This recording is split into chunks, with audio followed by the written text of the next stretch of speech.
دا د کامیکازه بې پیلوټه الوتکه ده وژونکې او قسماً اتوماتیکه وسله. دا الوتکه د هدف موندلو لپاره په هوا کې ګرځي، خو د بم غورځولو پر ځای په خپله ځان هدف ته رسوي، په اصطلاح انتحار کوي، تر څو هدف او هم خپله له منځه ولاړه شي. د اتوماتیکو وسلو پرمختګ د اندېښنې وړ ګرځېدلی.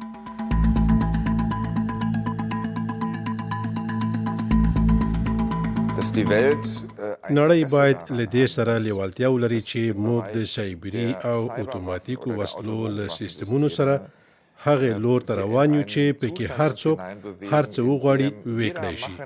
موږ دا نه غواړو. دا ډول وسلې د راتلونکي جنگي تجهیزات دي چې په مصنوعي ځیرکتیا سمبالي. د سترو قدرتونو له لوري د نظامي برترۍ سره هم مهاله په مصنوعي ځیرکتیا سمبال تسلیحاتي سیالۍ هم پیل شوي.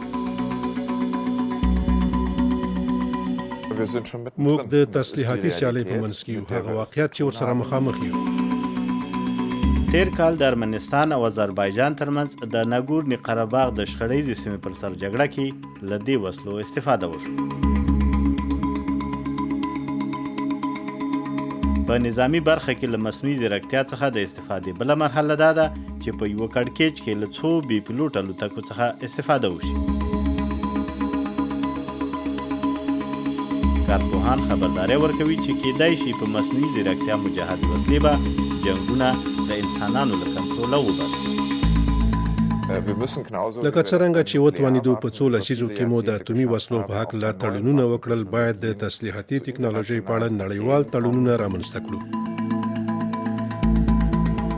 مصنوعي ځیرکتیا نظامی فعالیتونه لا ځیرک او ګړندي کوي، خو که کنټرول نشي د نړۍ د بې ثباته کولو خطر لري.